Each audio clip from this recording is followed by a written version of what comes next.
আপনি পুরী সম্বন্ধে হয়তো অনেক কিছু শুনেছেন বা জানেন, কিন্তু আপনাদের এটা জানা আছে কি পুরী জগন্নাথ মন্দিরে বজরংবলী বা বীর হনুমানকে কেন শিকল দিয়ে বেঁধে রাখা হয়েছে, আর ভক্তরাও তাকে শিকল দিয়ে বাঁধা অবস্থায় পুজো করে। যখন আপনি পুরী জগন্নাথ মন্দিরে যাবেন তখন আপনি ভগবান জগন্নাথ ও হনুমানের নানান সব চমৎকার অনুভব করতে পারবেন। বলা যায় যে স্বয়ং ভগবান জগন্নাথ দেবী হনুমানকে শিকল দিয়ে বেঁধে রেখেছিল, আর তখন থেকেই পুরী জগন্নাথ মন্দিরে হনুমান বাঁধা অবস্থায় রয়েছে। চলুন আজকের ভিডিও শুরু করি আর আপনাদের বলি পুরী জগন্নাথ মন্দিরে বীর হনুমানকে কেন বেঁধে রাখা হয়েছে, আর পুরী জগন্নাথ মন্দিরে এমন কোন কোন চমৎকার আছে যেগুলি বীর হনুমান করছে। বলা হয় জগন্নাথ দেব এই মন্দিরকে রক্ষা করার দায়িত্ব হনুমানকে দিয়ে রেখেছে। যেমন রামায়ণে হনুমান শ্রী রামকে রক্ষা করেছিল, তেমনই কলিযুগে হনুমান ভগবান জগন্নাথকে রক্ষা করে যাচ্ছে। জগন্নাথ মন্দিরে 4টি গেট আছে, আর প্রত্যেকটা গেটের সামনে বীর হনুমানের মূর্তি রয়েছে, যেখানে হনুমান আলাদা আলাদা রূপে থেকে ভগবান জগন্নাথকে সেবা করে যাচ্ছে। বা এটাও বলতে পারেন বীর হনুমান এই 4টি দরজায় থেকে ভগবান জগন্নাথকে রক্ষা করে যাচ্ছে। এই জন্য কোনো প্রাকৃতিক দুর্যোগ বা সমুদ্রের জল মন্দিরে কোনো ক্ষতি করতে পারেনি। আর লোকজন এটাও বলে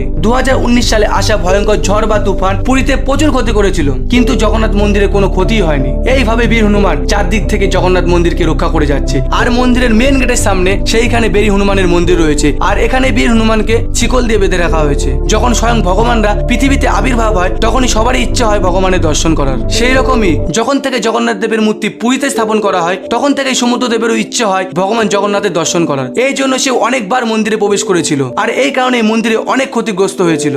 আর এটাও জানা যায় যে সমুদ্রের ঢেউর ফলে মন্দিরের 3বার সবচেয়ে বেশি ক্ষতিগ্রস্ত হয়েছিল। আর সমুদ্রের ঢেউ থেকে মন্দিরকে বাঁচানোর জন্য ভগবান জগন্নাথ বীর হনুমানকে দায়িত্ব দিয়েছিলেন যাতে সমুদ্রের কোনো জল মন্দিরের ক্ষতি করতে না পারে। আর তারপর থেকে বীর হনুমান সমুদ্রের সামনে দাঁড়িয়ে থেকে সমুদ্রের ঢেউকে আটকে রেখেছিল। আর যখনই হনুমান জগন্নাথ দেবকে দর্শন করতে যেত তখনই সমুদ্রের জল তার পেছনে পেছনে মন্দিরে প্রবেশ করে যেত, যার ফলে অনেক ক্ষতি হতো। সেই কারণে ভগবান জগন্নাথ বিরক্ত হয়েই বীর হনুমানকে শিকল দিয়ে বেঁধে রেখেছিল যাতে হনুমান সেখান থেকে কোথাও না যেতে পারে, আর সমুদ্র থেকে মন্দিরে রক্ষা হতে থাকে। তারপর থেকে এখানে সমুদ্রের তীরে বেরি হনুমানের প্রাচীন মন্দির রয়েছে, আর এখানে আসা ভক্তরাও এই বেরি হনুমানের মন্দির দর্শন করতে কোনোদিনই ভোলে না। আর এটাও বলা হয় জগন্নাথ মন্দিরের কোনায় কোনায় হনুমান বাস করে। বীর হনুমান এখানে অনেক ধরনের চমৎকার দেখিয়েছেন। ওই সব চমৎকারের মধ্যে একটি হলো সমুদ্রের সামনে অবস্থিত মন্দিরের ভেতরে সমুদ্রের আওয়াজ না পাওয়া। এটা আজও এক রহস্য যে মন্দিরের প্রথম সিঁড়িতে পা দিতেই আপনি সমুদ্রের ঢের আওয়াজ শুনতে পাবেন না। বলা যায় যে এই চমৎকার বীর হনুমানেরই, কিন্তু এর পেছনে একটা গল্প আছে যে ভগবান জগন্নাথ